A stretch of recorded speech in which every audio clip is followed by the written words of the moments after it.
the white, blue and black car, the number 4th off the grid. Then the Red Bull Abt Lamborghini Huracan, no Temerarios here, for the moment at least. That's an Evo version of that car. The 84 car will be driven by Luca Engsler for the qualifying, and he'll go off in 5th. In 6th, the Relais Condor Racing with Rinaldi Ferrari, the only Ferrari in the SP9 class. Again, Rinaldi know Ferrari very, very well, and in fact they helped out Fricadelli the year that they won the race. That'll be Thomas Neubauer who will drive the number 45 car. Rover Racing, last year's winner, the BMW M4 GT3 Evo. They'll go off in 7th, and it will be Raffaele Macciello who will be behind the wheel of that car. Into the second half of the top 12, Red Bull Team Abt Lamborghini, the second of their cars, the number 130 Huracan, and that will be Marco Mappelli in that car. Maybe a surprise to some people that the Aston Martin got in, but my goodness me, what a lap that was to get them in. And the 34 Valkenhorst Motorsport will go off in 9th position with Nicky Team behind the wheel. Nicky Team in an Aston Martin on the Nordschleife in slightly damp conditions. There was an NLS round where he was driving that car, and Bruce and I were covering it, and it was one of the little bits of jeopardy where he was leading it. Yeah. And it was coming over to the line, coming down the Dottingerhoe, and it's that bit where again, is he going to cross the line or not? Is he going to have to do an extra lap? Ideally, what he needs to do is not cross the line, and just back it off a bit. There was no competition, no need, no worry about losing a position or whatever. And he crossed the line with less than 10 seconds to spare. Yeah. So what did he do? As we said. So you've got to keep it clean. You've got to do another lap round here now. Yep. You're going to win this race, but not if you put it off or whatever. So what did Nicky Team do? Set the fastest lap of the race on the last lap. On the last lap. And why? Because he could. Because he could. Because exactly he's Nicky Team. Yeah, because it's Nick. Exactly. Well, challenge accepted. Yes. 10th position will be another Lamborghini. So that's 3 Lambos. Slightly older version, I think.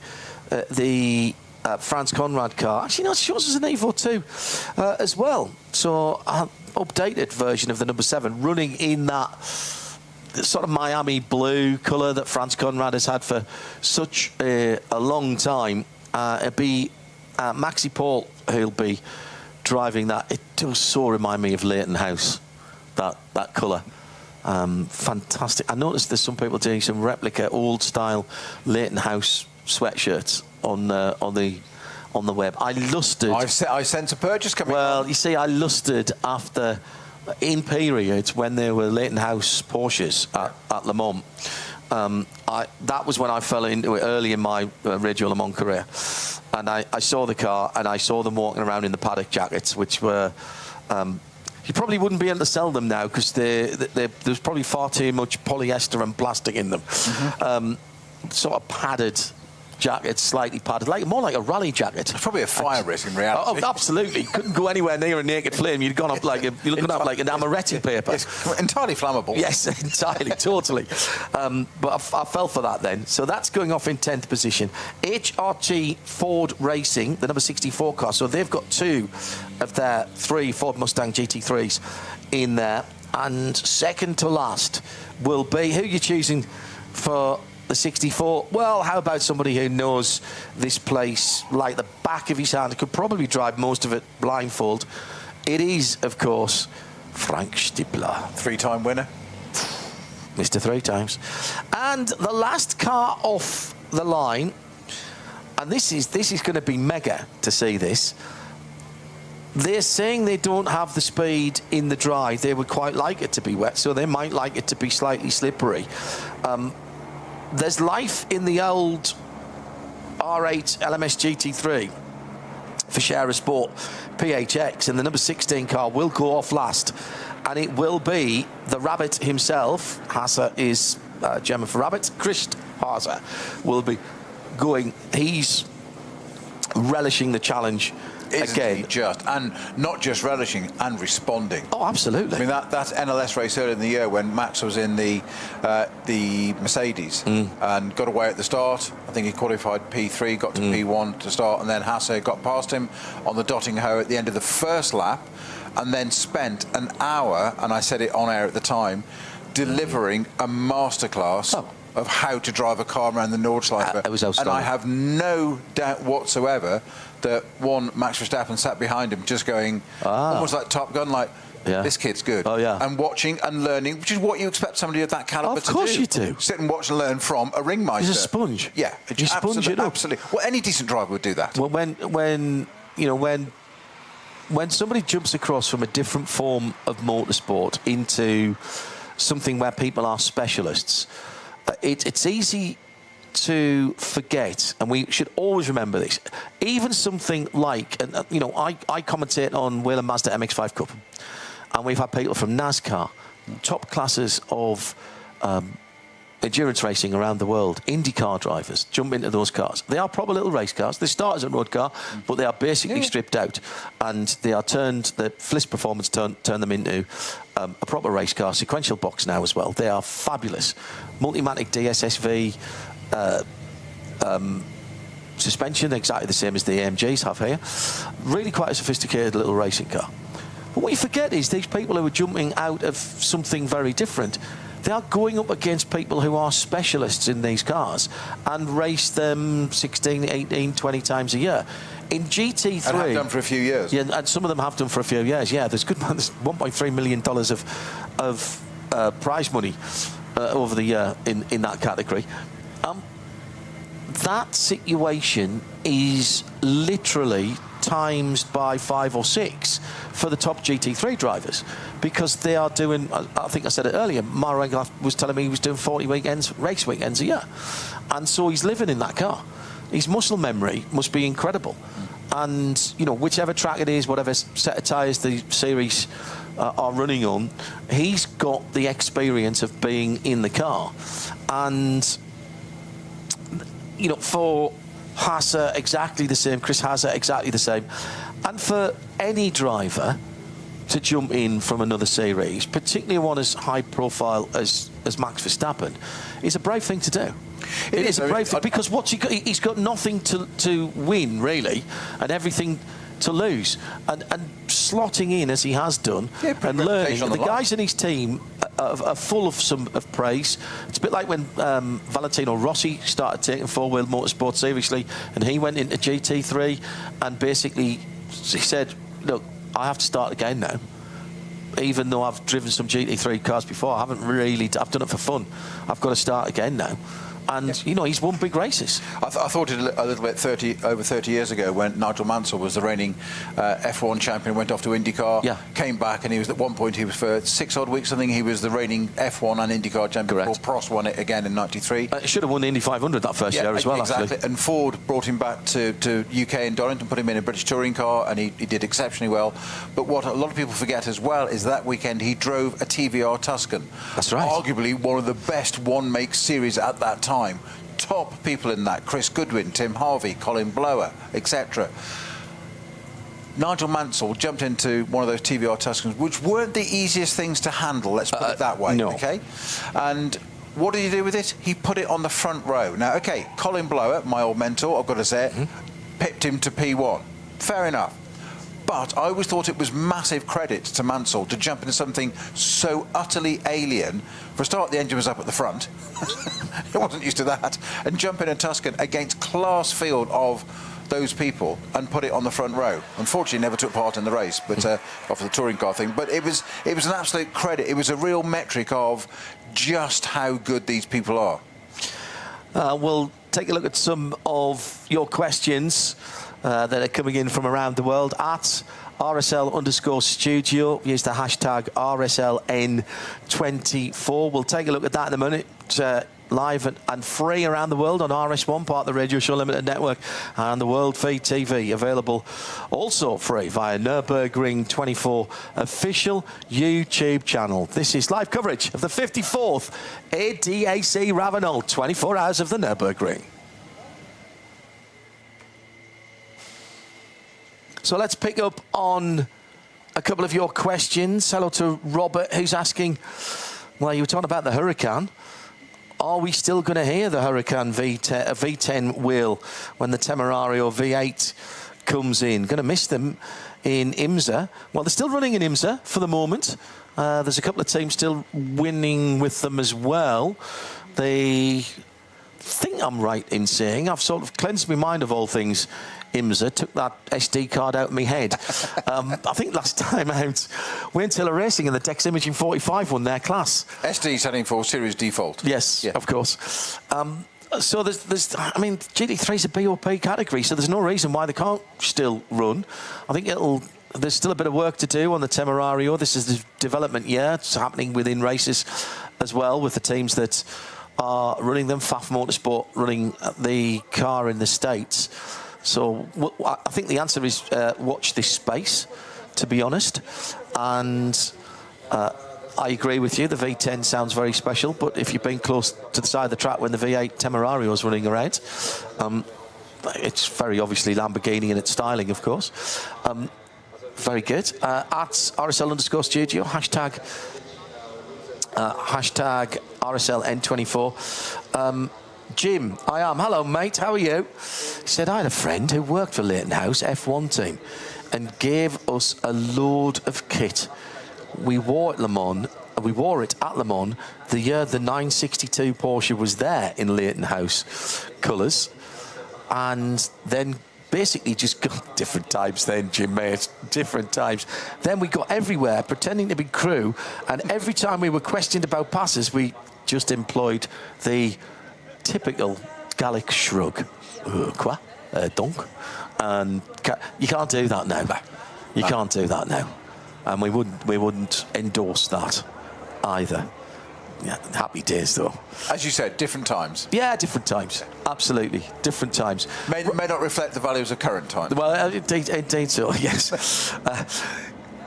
Yes, security has changed an awful lot down through the years. Right, Snowy, we are going to pass over in a little while to the guys to continue the coverage of the shootout, which the boys will be coming in a little while for that. But before we go, what do you reckon? Those 12 cars. So we've got Fred Vervish, Tomek Preining, Daniel Hunkadea, that's Ford, Porsche, Mercedes. A Mercedes AMG as well for David Pittard. Lamborghini, 3 thereof. Luca Engsler, Marco Mappelli. And where's the third? Lamborghini. Maxi Paul. Then we've got the single Ferrari with Thomas Neubauer. The BMW, just the one, Rove Racing, last year's winner, was the only BMW here last year because of those clashes, because it was also... This race last weekend was also the sailing 6 hours of the Glen, which I had to call from here, remarkably. How many BMWs do you need to win a race? One. And it's wearing the one this year. Exactly. One Aston Martin, Nicky team, Frank Stippler in the Ford, and Fred Vervish in the Ford, and Shearer Sport PHX for Chris Haase. Where's your money? And will it depend, could this be something as fickle as what number you've drawn out there if weather conditions change again? Because they've been swapping, you know, in TQ2, we all, you know, Max Verstappen almost got the fastest time. If the guys hadn't cleared up his teammate's car with 4 minutes to go, Max Verstappen would have had the fastest time because everybody behind him was, you know, that wasn't even Max's fastest lap, that first one, but everybody behind got delayed 20 seconds plus because of the code 60. Somebody makes a mistake, the weather comes in at a part of the circuit when it's behind you. Could it be something as fickle as the number that's been drawn out the hat by your team? Entirely so. Factor in then the weather as well. Taking all that into account, if it's equal for everybody in that session, let's say, yeah, so a level playing field, because that could change it. If it's equal for everybody, you'd be hard-pressed not to put money on Hunkadea. You think? Yeah. In the number 3 car. I'm going to go to lunch. Yeah, thanks. Leave me with that. I mean, the fastest car in that top qualifying 2 session I'm right in saying it was the Aston Martin, JP, wasn't it? The Valkenhorst? No, it was the Red Bull, excuse me, yes. It was Nick Yellerly in the Red Bull Lambo, that's right. He timed coming out perfectly. Well, that's Marco Mappelli, and he'll start 8th. So, I don't know where my money's going. I really don't know where my money's going on this, and that's the joy. Each car that we've mentioned in that top dozen will have the opportunity to do 2 laps. If you peel back in and around, you will lose the opportunity to go for that lap. So you can't just endlessly circle the Grand Prix circuit much as you might want to. Mr. J says, why does the blue number light in the windscreen flash? I saw the onboard reflection of that light last night on the bonnet of the Porsche. I think it was maddening for the driver. It's actually to tell everybody else there's a faster car coming up behind them. Blue light, blue flag. Also, you know and I know that if you get a blue light in your rear view, you get that horrible dry mouth and sort of metallic taste, even if you're not speeding, and your foot comes off the throttle straight away. Okay, maybe not. And just that's basically just to give the slower cars in the race. So, stand by for action. Keep the questions coming in. And outside of SP9, is it someone for the low classes to get a good result by being consistent? Yes, it absolutely is. And I think we will see some of the Cup 2 cars that will be inside the top 30. We've seen that to go. But now it's time to go qualifying here at the ADAC Ravenel 24 Hours of the Nürburgring.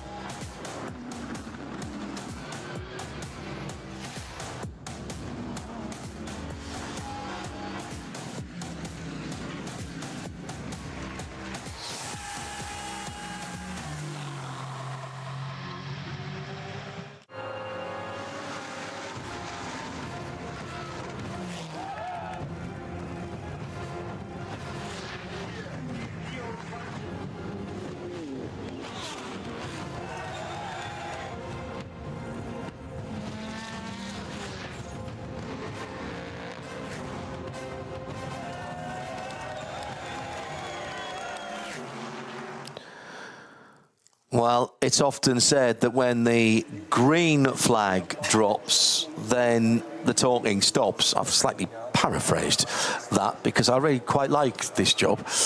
However, to a certain extent, and certainly for the 12 cars and drivers that we're about to see, the opportunity for talking is all over.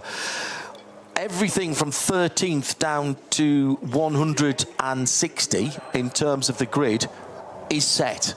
Yep.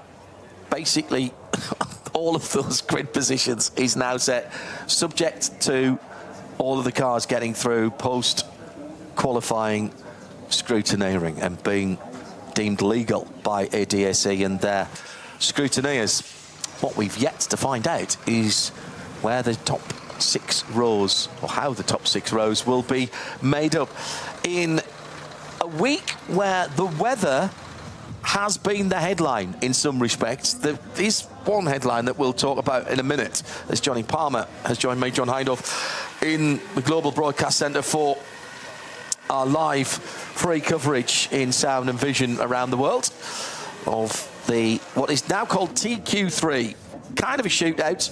Cars will be waved off by our race director, Walter Hoernig, who will set the guys off at 20 seconds or so intervals for a maximum of 2 laps around the Nürburgring Nordschleife to find out who's going to get pole position. The story, in some ways, JP, other than the weather, which has been notoriously fickle and decided to stick its fingers in pretty much every session, bar the very first one that we had yesterday, the weather has been mixed in every other one. It's dry, it's wet, the weather has come, the weather has gone, the weather's caused issues. The other story is a car that's not in the top 12. The 80 car, are you talking about? Yeah, Maro Engel, who surely was nailed on for a top 7 finishing position in top qualifying 2, went out onto the hats and back on his first flying lap and just pushed it a bit too wide, maybe taking a bit too much curb. That bounced the car to the left out into the marbles and drilled the barrier very heavily indeed at fairly high speed. Now, the Armco barrier did its job in containing the car within the circuit, but that meant that it bounced over to the right-hand side, then did further damage there, and Engel was out on the spot. I don't remember ever seeing Maro Engel actually make a mistake Crash around this play. Yeah. Ever see him crash a car. But we've seen big stars fall out in qualifying. Just think about Laurens Vanthoor in the qualifying format here last year. So this was the incident running just a tad too wide. What you didn't see was him clipping the curb, which may well have been a contributory factor. The accident's already happened by this point. As he decelerates, just knocks into the barrier again, and then the car spins and goes backwards. But then it's his reaction, because he knows precisely what he's done, thumping the steering wheel, because that car, as you say, could very easily have been in the top 7. Incredibly, for pretty much the rest of the session, just watch the right-hand curb here, just clipped it, and it kicked the car. I think he clipped it with the right rear, not with the front. And it just kicked the car sideways, and there's no run-off to the left at the end of the Hudson back there.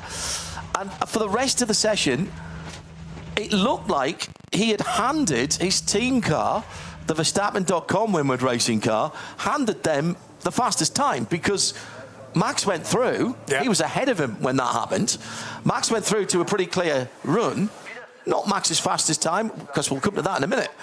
But everybody behind was losing 20-plus seconds in the slow zone whilst the car was recovered.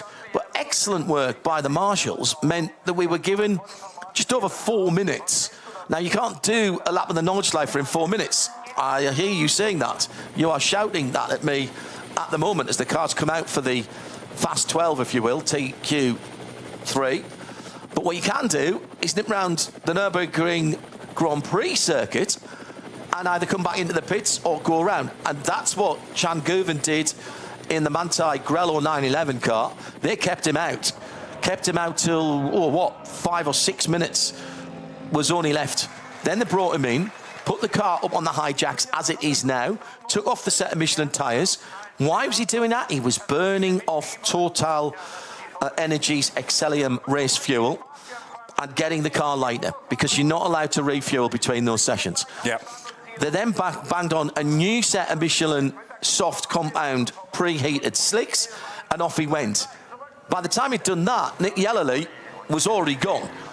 He hadn't been circulating. He did do one lap of the Grand Prix track and then was the first car, therefore, onto the Nürburgring Nordschleife in what became, unintentionally, a one-lap shootout. And Yellerly had been quick in the second half of the lap. Once he'd got past the Engel car on his first flying lap, he was quicker than anybody else, but he'd lost that 20-odd seconds, so he was never going to make it up. And he was 4 seconds away from qualifying through.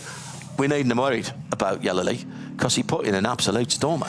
When you consider that was his second flying lap as well, so he'd kind of done the first one as a sighter to work out where some of the damp stuff still was, but then to do an 8 minutes 10.485, and you remarked to me at the time that the fifth sector that was already in his hands as an absolute best, he then went even quicker. Faster. We thought this is going to be a real special lap. It's interesting how they've selected their drivers at the Red Bull team apt Lamborghini Huracan squad. There are only 3 in that pro car. Nicky Katzberg did top qualifying 1, so that eliminates him from 2 and 3. Nick Yellerly goes in for the second run. It has to be Marco Mappelli, therefore, to do the final run. And I'll remind you that each of the top qualifying sessions must begin with a car on a full tank of fuel. Correct. So these are very, very heavy cars for just 2 laps. Yeah, maximum of 2 now. Hello to Iker in Spain, tuning in for the first time to the Nürburgring 24 Hours, rooting for Grello. 30 years of Manthey, 20 years of Grello? That sounds about right, yes. Yeah, think so. All of the Grello cars, or a selection of, I think, half a dozen Grello cars, are in the fan area. just behind us and to our left. Cars coming out to do a sighting lap of the Grand Prix circuit, and then they'll line up in the starting order. This was drawn at random, so they should line up in this order. HRT Ford Racing have 2 cars in. Their first is the number 67. It will go first. Frederick Vervisch for that Mustang. He'll be followed off by the Manthey Grello 911 Porsche. And it's 10 years of 10 years 10 of years Grello, Grello. 30 years of Manthey. Thank you. And it's Thomas Preining, the Austrian Porsche driver there. Then Danny Hunkertaya in the number 3 Verstappen Racing by Winward Racing. There's no consistency about that, how that car is referred to. So if you hear us calling it both, but on the official list here, it is down as Winward Racing, and the official list for this session, but it is the Verstappen.com car, of course. KCMG will be 4th up. That's another AMG. That's David Pittard.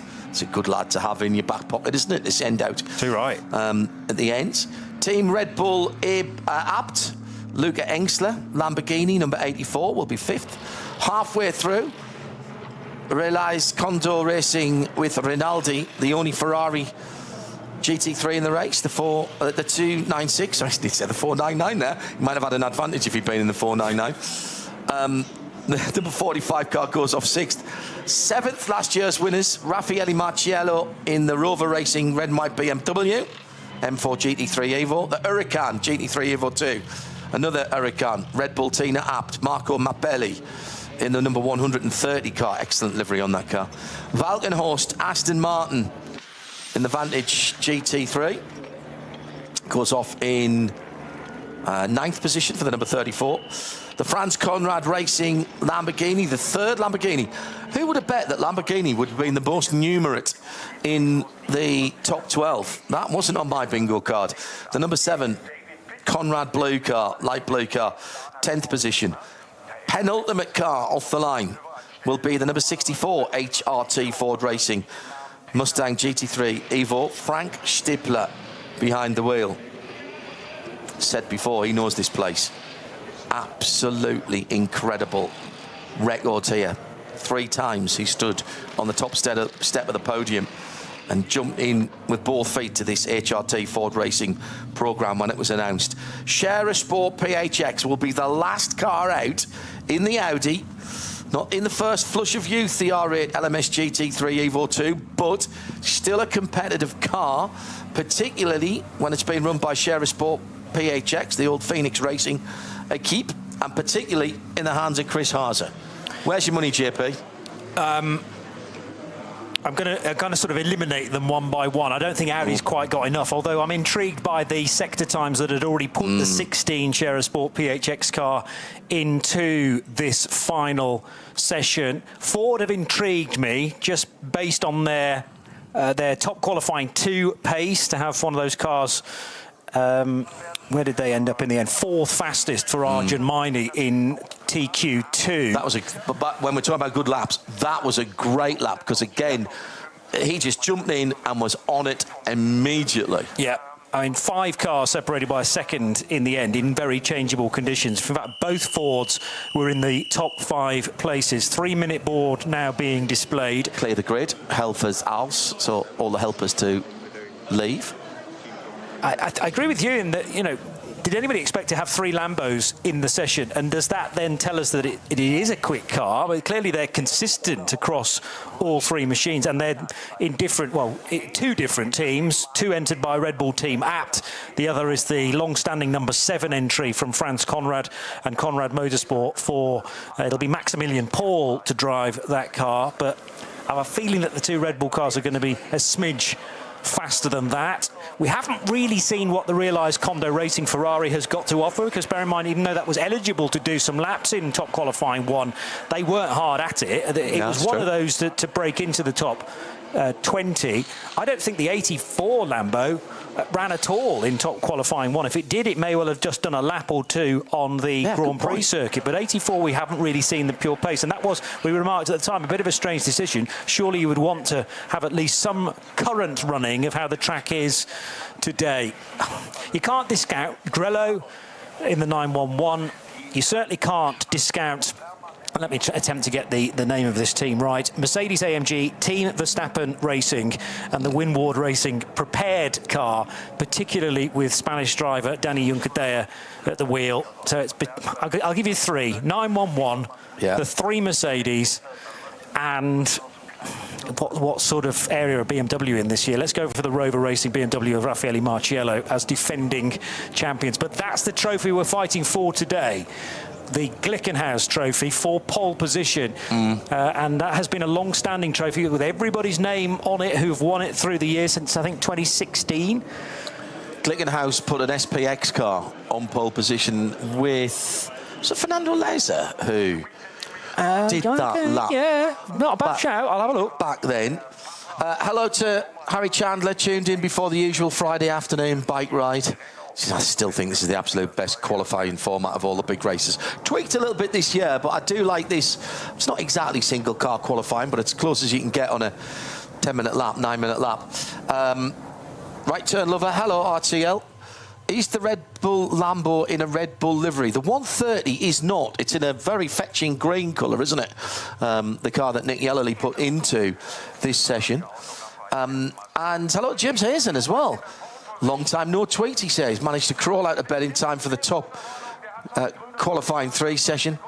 Some F1 fan co-workers pulling for Verstappen. So go number 3, whatever it takes to get them watching endurance racing. It's a fair point, well made. And hello to all of you who, like Max, are N24 rookies, learning about a new form of motorsport that is fundamentally different in every way. It's motorsport, but not as you know it if you've only been watching F1. I always say that different forms of motorsport, and particularly these 2 that we're talking about here, it's a bit like saying soccer and snooker are the same sport because it involves balls going into nets. I suppose that's right. Yeah, but the difference between this form of motorsport and Formula One is honestly a different sport. There are lots of different ways to compete in motorised vehicles. We're not saying anyone's better. No, for sure. You have to come at this with an open mind, with no preconceptions. Forget about all other forms of motorsport, even endurance motorsport fans. You guys who watch Le Mans, you know you cannot bring your Le Mans brain, even an 8.5 mile track at Le Mans, you can't bring your Le Mans brain here to the Nürburgring Nordschleife. You cleanse your mind. Take all the memory out and reset, because that's what this place is.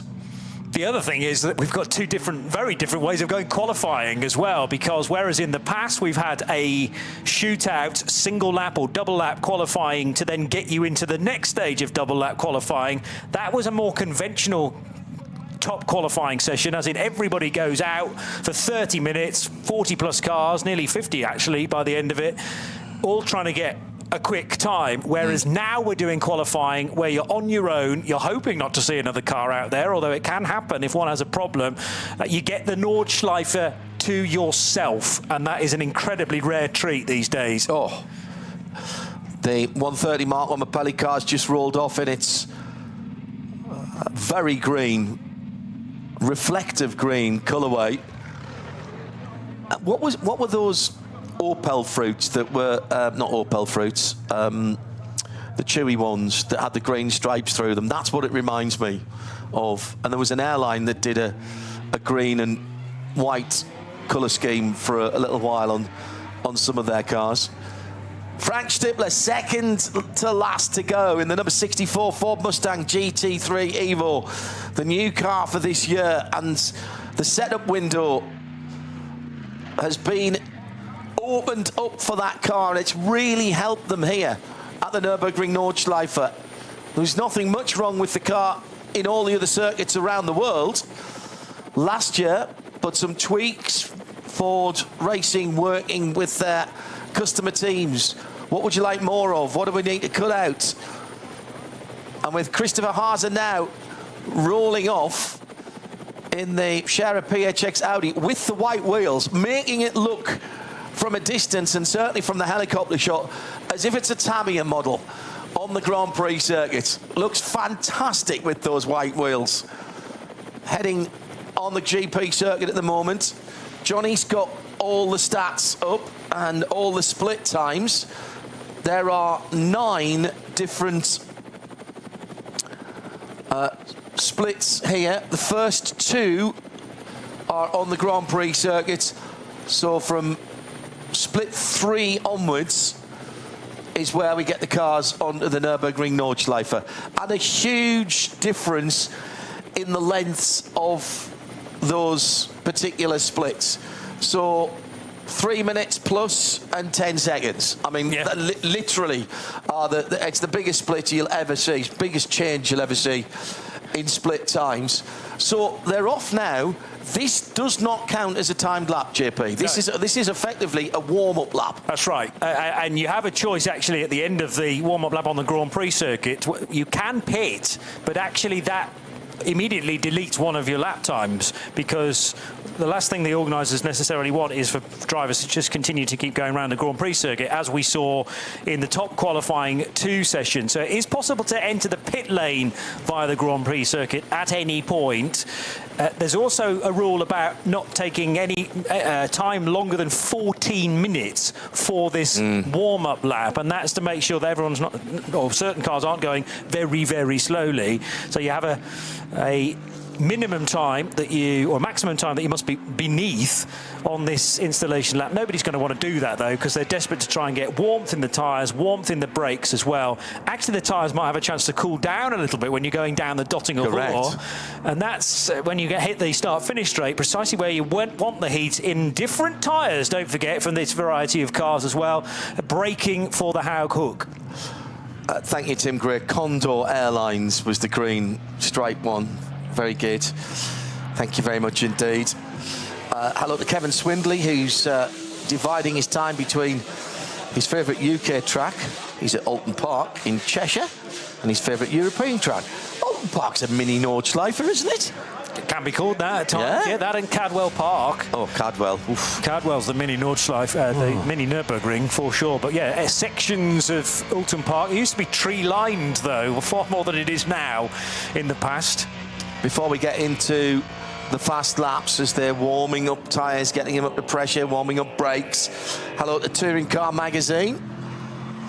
RSL_studio, hashtag 24H MBR, or RSL N24, actually. Is there anything better than watching Nürburgring quali on a school day? Not a bad week. In other F1-related GT news, Zach Brown and McLaren was at Croft with a Ferrari GT2 and a McLaren GT3 for just a bit of fun this week, shaking them down. Thanks, Mick. Hello to Loyalty and to Jesse, 10 p.m. in his area of Australia, Dave Alcock. Great format, he loves this. And hello to Jim Javlis, thank you for your kind words. And we've got some special guests in our overnight at the weekend. Arjuna Kankapati and Peter Mackay will be joining the crew for some darkness chat. The Nürburgring 24 after hours. Just get a bit like that. There was one year when I think I threw it open to you as our audience and just said, you tell me what we want to talk about. Yeah. And sat here and bounced off the audience for 3.5, 4 hours. At RSL_studio, Pacers, thank you. Who's that? Steve Tarrant. Hello, mate. Sai is watching at midnight from New Zealand. Best weekend of the year for GT racing. Pacers, David Walter's got that one as well. No prizes for that, but thank you, because that would have woken me up in the middle of the night when I remember what they were. They were basically flavoured plastic. Let's be honest, a lot of the chewy sweets of our youth, I'm sure they didn't do us any good at all and wouldn't be allowed nowadays. They had more E numbers in them than probably anything else. I bet there was not a single bit of what would now be called natural flavouring in them. Right, we're starting to get people coming towards the end of the Nürburgring. Nobody really giving us any clues at the moment, but there have been a couple of cars that have closed up rather closer than I expected to the car ahead of them. You are allowed to overtake, by the way, but Danny Hunkadeya is right up behind Thomas Preining. He's dropping away a little bit now. Preining weaving left and right on the Dottinger Hole, which is now in bright sunshine. I mean, don't. I'll tell you what, you can't. I don't think you can go for a banker on the first lap. I think you've got to really go for it here. That's actually Fred Vervisch, I think, 67. He was it? waved off first, but he's allowed Thomas Preining. Preining's gone through. Yes, you're right. Unless Vervisch has got a problem on this first lap, but it's weird because now there is a danger if Thomas Preining has a slight mistake here and there that he's going to be right in the face of Fred Vervisch for this first flyer. So it's a strange thing to do. Right, past us. There goes the Porsche. Downhill braking into turn one. Yeah, it is Vervisch. You're right, in the camouflage. Bundeswehr camouflage car. Listen to the crowd at the Haughook. Oh, tight on the apex curb there. That was very close to track limits, and all four Michelin tyres being across the white line. There goes the Danny Hunkadeya Mercedes AMG in the full Red Bull colours. He's got a decent gap in front of him, but not much behind. And now we're going to start looking at the lap times and the splits. Remember, first two splits are on the Grand Prix circuit. Then we're out onto the Hatzenbach, down the Sabine Schmitz curve first of all, then the Hatzenbach, and then climbing for quite a long time before you plunge through the Foxhole, through Adenauer Forest, and then basically then dropping all the way down to the bridge, over the main street at Adenauer, at Breitscheid, and then climbing again to the top of the Carrecciola Carousel, Hoacht, and then working your way back to where we are sitting here. Raffaele Marciello crosses the line in last year's winning car with the honour, and it really is an honour here, and it's taken as such. The Rover BMW carries the number one. And Raffaele Marciello has potentially got ahead of... No, Luca Engster did go through, as did Thomas Neubauer in the Red Bull team, Lambo and the realised Kondo Racing Ferrari, respectively. So Raffaele Marciello cautious about who was around him. He's got a nice cushion, actually, ahead and behind in the Rover Racing BMW M4. So this is the same chassis that's being used elsewhere in the race for the M3 Touring, but in the more conventional GT3 look to it and shape. Remember that actually Rover were trying to get a couple of their cars into the session. The number one was already pre-qualified. The 99, though, had a difficulty in posting a quick enough time for Kelvin van der Linde. Therefore, it's just the one car, literally the number one car, that has made it into this session, having been pre-qualified. The 130 of Marco Mappelli's just crossed the line as well. That's the car that was driven by Nick Yellerly. Here it is. Bit of a squirm there going into Goodyear Kara.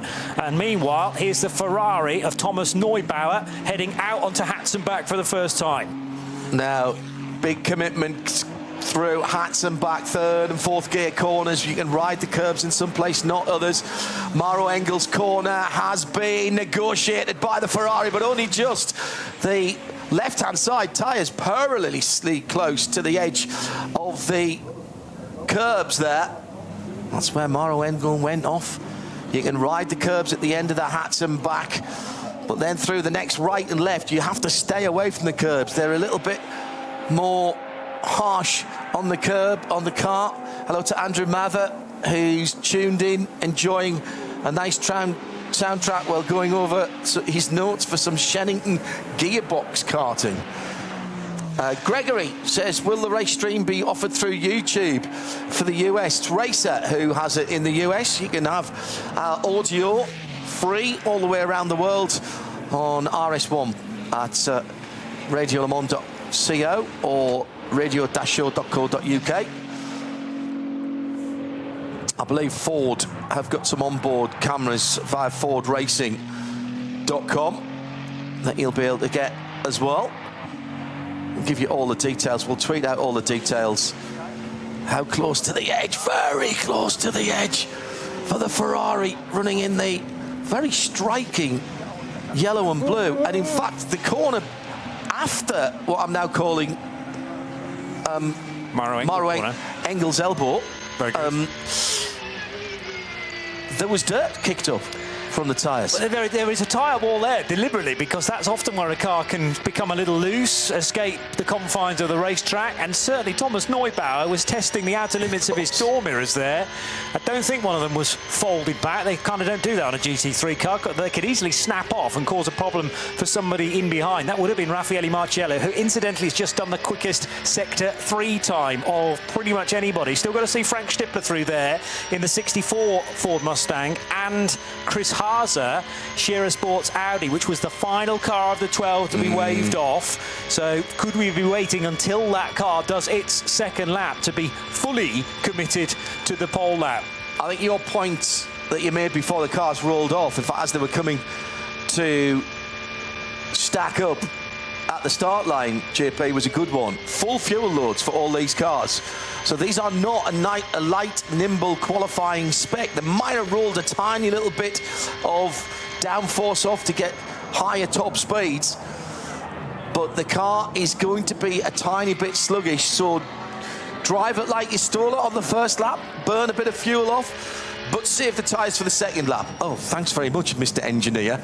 You know, that's your typical thing. You've got to get that compromise. Yeah, exactly. And, you know, where is it best? Actually, probably at the end of the first lap and the start of the second. But you're going to be actually straddling 2 laps. So you've got to find a good time in the first run where the tyres are going to be at their best. You were able to preheat the tyres before they were sent onto the start and finish line. You couldn't take active heaters with you, but they could be within blankets that had been plugged in until seconds before, and then you go out with your mechanics. On the limit again, though, Thomas Preining nearing Brunchen and Flansgarten, and towards the Schwabenschwanz area of the lap, where it's all about straight line speed. But this is the sector where you need that little bit of downforce and the ability to rotate the car as efficiently as possible. Incredible as he came over the brow just before Brunchen, with the car four-wheel drifting to the left and absolutely placed perfectly, riding the curbs where he can. Beyond the curbs are some block paving in areas, and you can use that. It's quite flat. There's other curbs that stick up like a low brick wall. You can't use those. That just unsettles the cars. Coming down to the Stefan Beloff S's, super quick. Pick a straight line.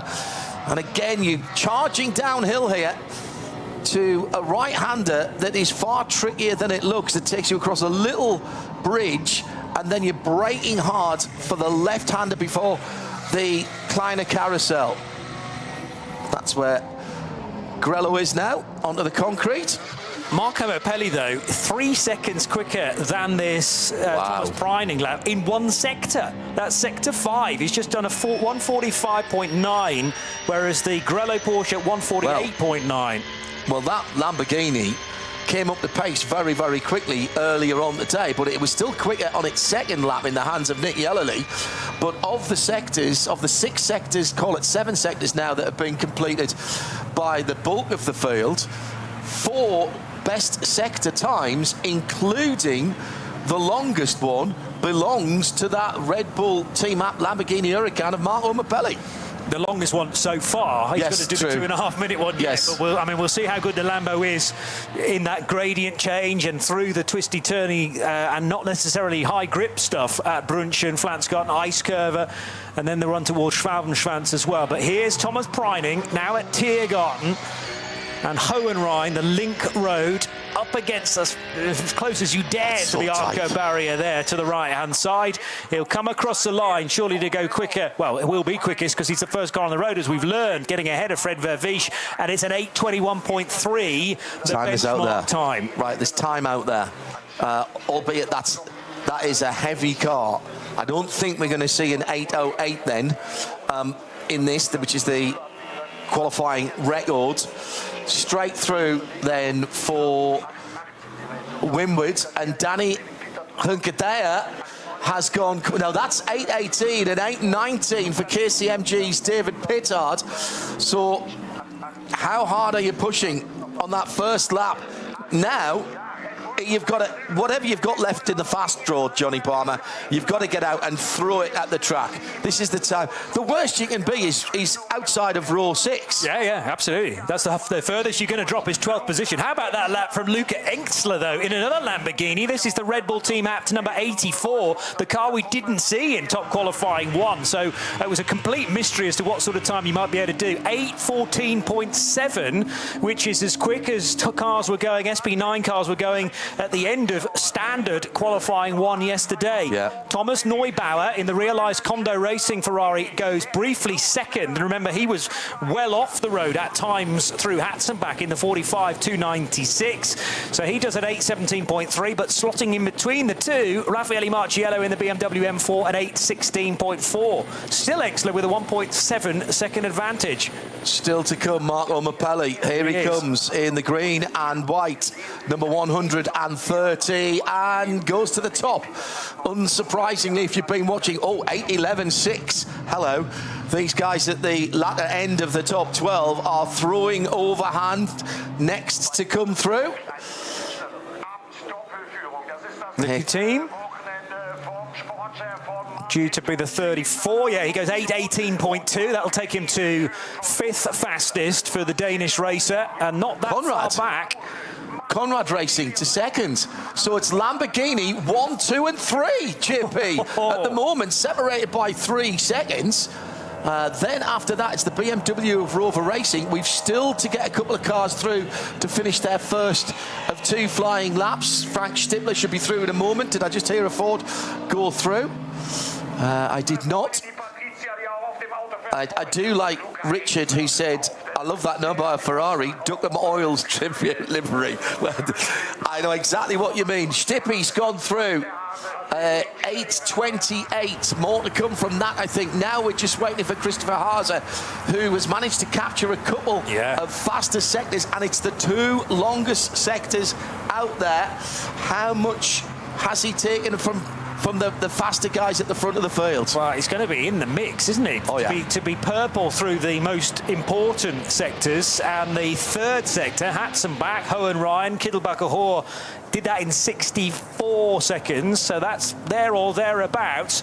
Just got to get the entry now into Tiergarten correct, and it looks very stable on the brakes. There's this number 16 Audi from Scherer Sports PHX coming out of Hohenrhein to head across the line, and the Christopher Haase time will take him, waiting for it, and the control line takes him 3rd for Audi. So that will split the Lamborghinis, but it is another V10 car, isn't it? 5.2 litre V10, exactly the same power plant in the Lamborghinis. Stippy's time, actually, I got the wrong Ford. It's Vervish who did the 8:28. Frank Stippler got a 14, and that's put him into 4th position. So it's 3 V10s mid-mounted and then a front-engined V8. I think Mappelli and Paul have... Oh, no, they haven't. Okay, fine. Just taking a bit of time to get through. Now, fast first sector, fast 2 first sectors, fastest 2 first sectors on the Nordschleife for Marco Mappelli. Not content with leading with an 8:11. Right now, he's looking at something about a sub 8:10. So maybe we will get close to that 8:08.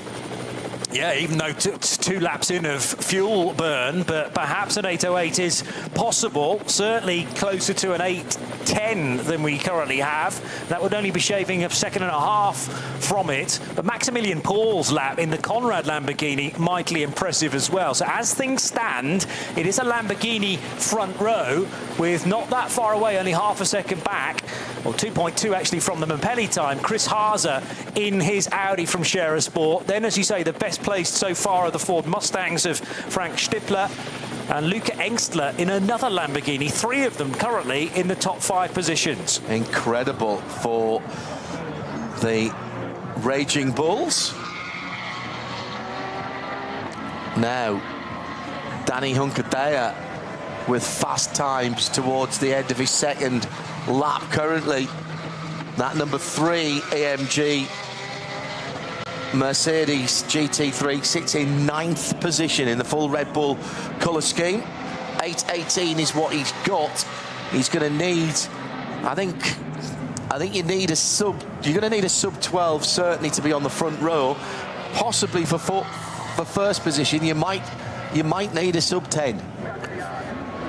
And although the sector times are fairly close, he's lost about a second compared to, well, Juncker Daer on this lap in the 5th sector. Keeping my eyes peeled for Preining's efforts, which will come through very shortly, actually, towards the end of the long sector 7. But I just don't think he's close enough to, well, the cars that are much higher up on the timing screen so far to being able to break into, let's say, the top 3 rows. So Mapelli from Maximilian Paul, Chris Haase and Frank Stippler is the order right now, with Thomas Preining in that balancing act of better weight of car, but the tyres aren't quite as good as they were on the first lap. And he's having to, he's a little bit offline there as well, working his way out of Brunchen. A big squirm, in fact, from the Manthey car. Well, the theory coming from a number of teams, including the Aston guys, you press the tyre harder on lap 2 when the fuel lighter. And that Aston Martin is Nicky Thiem's. That was Nicky Thiem's first dry lap of the weekend. Okay. And they are now pushing. And Simon Strang, thank you for passing that on from the team. I mentioned Simon's son Finn Strang. Remember that name. Watch the karting results. He's doing very well indeed in British karting, and particularly for a young driver who effectively Simon's running him as his dad, not running with one of the fancy teams, and certainly not running with the fancy team budgets. So I'm watching you, Finn. I'm watching your times next time out. Mapelli's going quicker again here. There's a 10. There's definitely a 10, possibly a 9. I'm not sure there's an 8. But my goodness me, he's taking time again in the sectors that count out in the country. Here comes the 911, the Grello car, about to pass us from our right to our left, and the first one to complete 2 laps, and it is an 8:13, 9:39. So for the moment, Thomas Preining puts the Grello 911 of Manthey Racing into 3rd position. Can he hold on to the inside of row 2? Here's Danny Juncker Daer as Fred Vervisch goes 7th fastest in the 67 Ford, but Juncker Daer will go 2nd fastest to split the 2 Hurricanes. It's an 8:12 on the nose pretty much from the Spaniard to put a Mercedes back on the front row as things stand, and that is the Verstappen racing car, the Team Verstappen racing car to the front row, but no longer, because Luca Engsler in another Lamborghini Huracan does an 8:11.123 to pip Marco Mapelli, who still has chance to finish this lap, remember. Here's Marco Mapelli on the Dottinger Hohe, and he is up comparatively to his teammate Engsler. Neubauer up to the outside of the 2nd row with the yellow and blue Realised Condo Racing with Rinaldi, the number 45 car.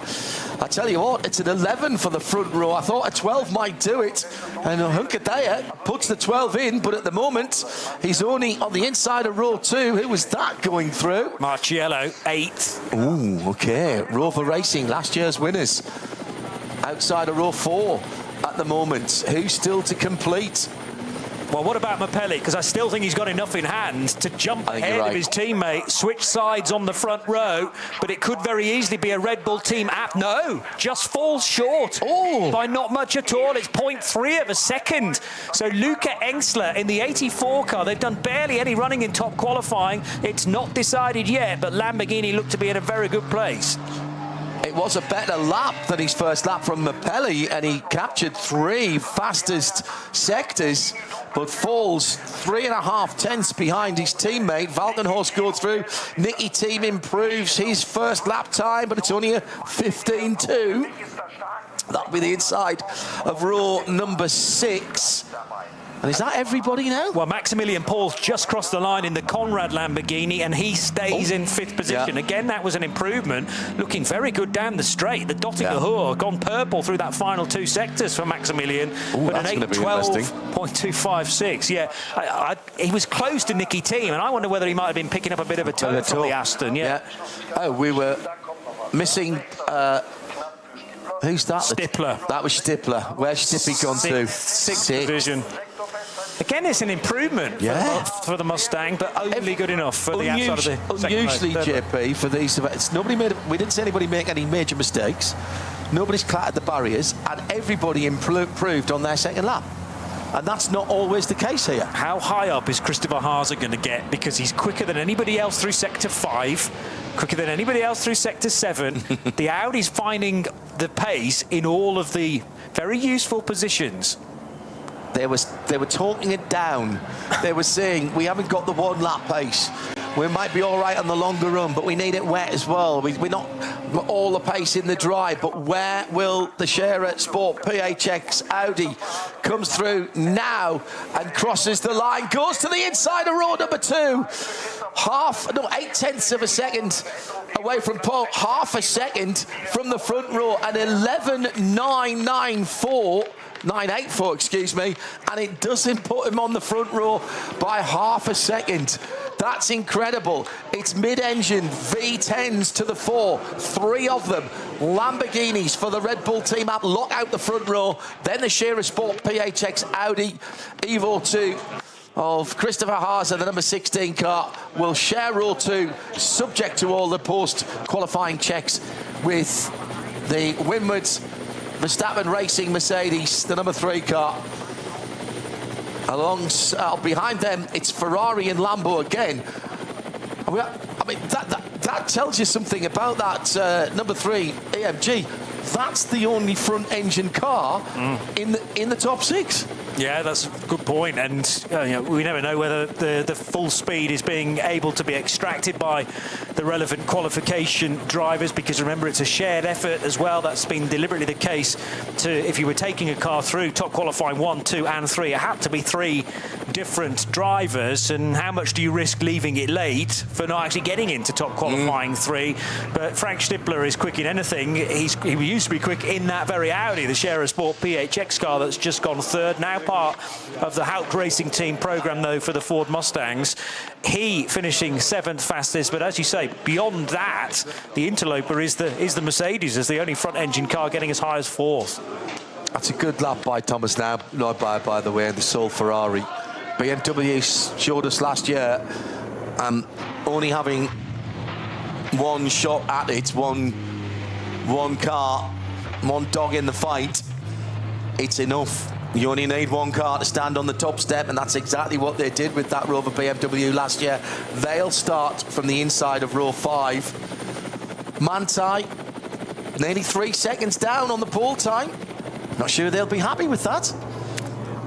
They struggled on that second lap. I expected Preining to be in more control of that car, if you like, and that was nothing to do with his skill set. Just the car was moving around beneath him a bit too much. He pushed very hard on the opening lap. I just wonder whether he would have ideally wanted a bit more tyre performance beneath him. Whether he'd spent the tyre by that point, difficult to say. But he was running up curbs. He was just a tad away from the odd racing line, and that cost him some time in that long 7th sector. So yes, 8th will be a disappointment as they celebrate 10 years of that paint scheme. Well, I think that built very nicely. We've seen that part of top qualifying before with a dozen or so cars out on the circuit. But I actually I rather like what we did in TQ1 and 2. The pre-qualifying algorithm is still something I'll be absolutely honest and say I have no clue how that is worked out. I just take what is on the paper in front of me, and thank goodness I don't have to properly explain it. It's presented to us by the time we get here, because it's from the early NLS rounds and from the qualifying weekend. Interesting to note, by the way, that the disqualification of the number 3 car from its win meant that that car wasn't pre-qualified. It would have been pre-qualified had it took that win. Yes. But all of its data was effectively gone. It's not that it was placed at the back or anything like that. It was taken out of the results. Yes, and there was a document that was issued actually with these, what appear to be theoretical lap times, when you link the best sector times together from the same car. So, for instance, the 16 car got in with a lap time, and it's not on the same circuit because they use the Goodyear Schwanger for NLS races, which is only half of the Grand Prix track. But a 7 minutes 50.01 is the theoretical time. I don't think the Audi's ever actually done that lap time, but when you link them all together, it could.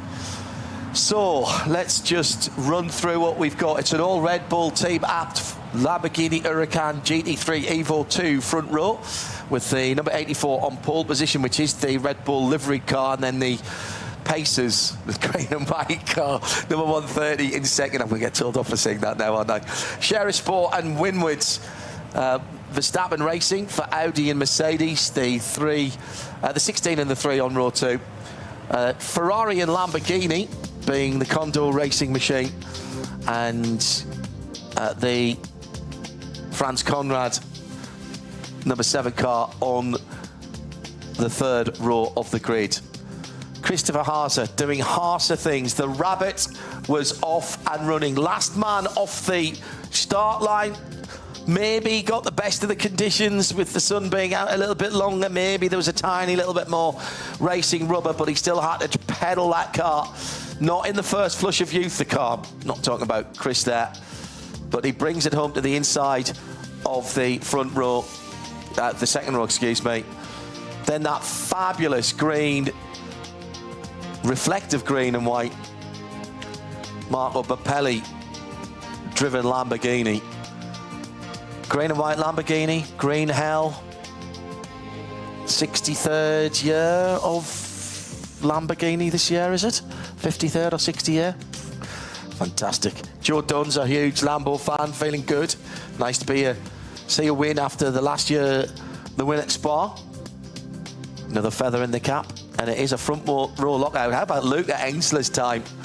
8:11.123 in the satin finish Red Bull livery. I noticed when I was alongside that car the other day.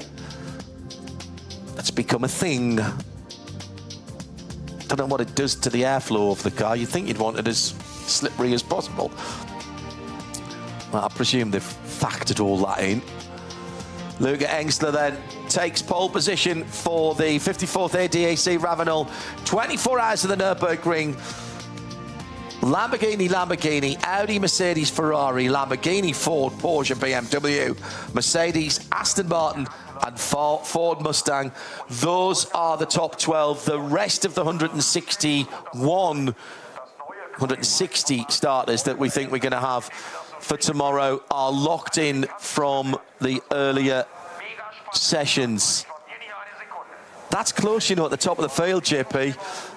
Half of that field is within 2.5 seconds, and the top 6 are within 1.1 seconds. That's nothing, isn't it? Yeah, and there's a gap of, 21 thousandths between the Danny Juncadella time and Chris Haase. That's how much, they both end up on the second row, but Haase switching sides to the tune of just 200ths, and then the gap between Neubauer in his Ferrari and the third of the Lamborghinis of Maximilian Paul was only 3.5 hundredths. So really small margins when you drill down into the data further back. And Thomas Preining only just missed out on 7th place by a couple of tenths as well. The thing is, that's one lap. We're basing this on one lap. What are they going to be like over 8 laps as the fuel's burned off, the tyre wear, all very different cars. The idea of the balance of performance is to try and equalise the field across each and every stint, but it just doesn't fall like that sometimes. A couple of people asking on at RSL_studio using the hashtag RSLN24, how easy or difficult is it to get to the Nürburgring from, say, the UK? Hello, the UK, where it is, middle of the afternoon, isn't it? Coming up on 22 minutes past 1, British summertime. You've got a couple of choices with where you could fly to and then pick up a hire car, but to be honest, you drive. you go across the channel in whichever your preferred way is. Our travel partners' first tickets sorted us out through Eurotunnel, and it's a pretty easy. Well, you caught a load of traffic when you came down. We were unlucky, but five and a quarter, 5.5. Yeah. Round Brussels, you can go that way, or you can go a slightly more southern route, Lille and Mons, and then Liège, and then drop down. It's not a bad run. There's no toll charges on those highways, those motorways, and a number of different ways you can cut across to the track itself. A doable race from the UK and from most of Europe. From the UK, it's not that much different. Maybe an hour longer from the channel ports than it is down to Le Mans. But what you lose in time, you're saving your peage fees, because there are none. And there's plenty of places around here to stay, even with a big crowd like this. Might have to go 20 minutes, half an hour from the track, but you can do that. So, JP, wrapping up what we've seen, the grid is set. There's a warm-up tomorrow morning, which we will have coverage for you for this year. Coming up this afternoon, we have the DHL M race, the classic cars, effectively, which comes up a little bit later on this afternoon. We'll have that on the English World feed as well. Your thoughts about what we've seen so far, and the qualifying system slightly tweaked for this year, and the grid as it stands, particularly at the sharp end? Well, I really enjoyed top qualifying 1 with nearly 50 cars circulating all that was at a good once, addition. and trying to find the track space here and there, because that was the other jeopardy. Was, you know, would you be plunged into traffic? Might you have to drive through a yellow flag, or even worse, a code 60 zone on one of your laps? And 30 minutes disappears so quickly around this place when you're trying to time your run to perfection. The Lamborghinis looked pretty quick at that phase of the day, and for Red Bull Team Apt to lock out the front row is an impressive result. The other thing to think about, though, that it's not unknown for the balance of performance numbers to be looked at overnight. And there was a little tweak today, wasn't there? Yeah, there was another sheet that came out for today. Yes, I didn't have the time actually to note all of the adjustments, but they were minor. Porsche and Ford, a better balance performance? Yes. Okay. They got a slightly bigger restrictor. Yeah. And there's always games being played, I think, particularly in top qualifying 3, where there are only 12 cars, so there's very few places you can actually hide. And Lamborghini have thought, well, you know, we got a quick car, let's actually not hide our light under a bushel and just go for it. And 0.3 of a second separated the two of them. They've ended up being half a second faster than anybody else.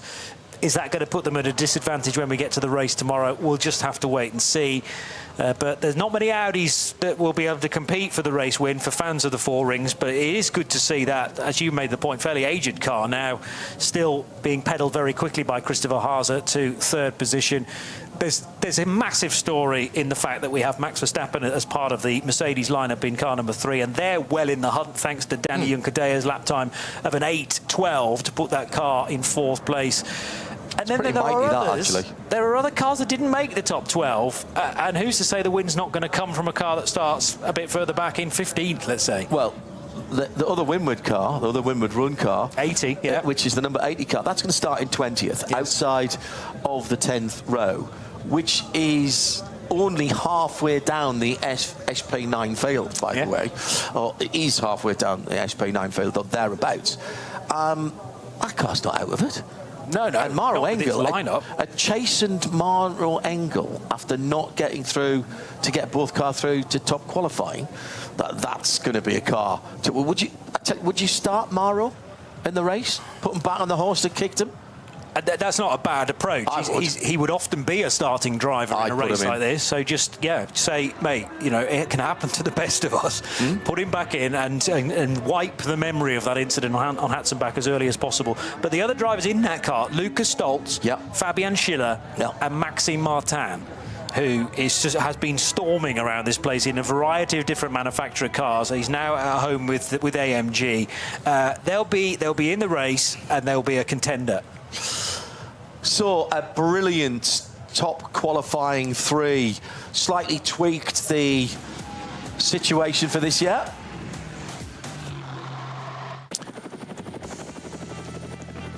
cars being waved off at 20-second intervals.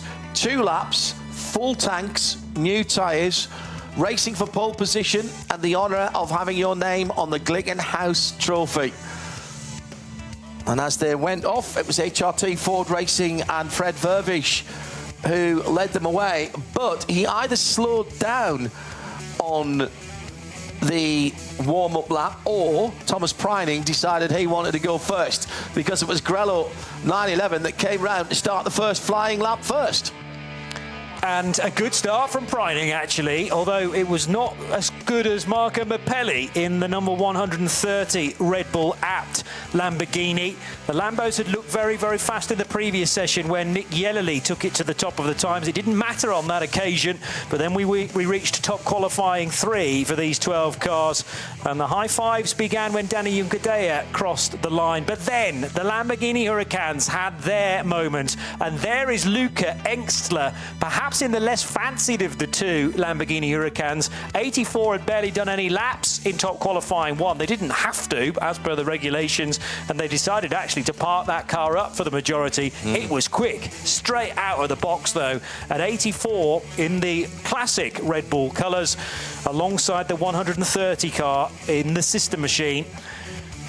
So that is a dominant statement from the Raging Bull outfit, but Audi not that far away, nor Mercedes with their number 3 Winwood Verstappen racing car. And is it another year that a Singleton manufacturer entry could be there or thereabouts? Ferrari's up there as well. We're back tomorrow for warm-up. Bye-bye.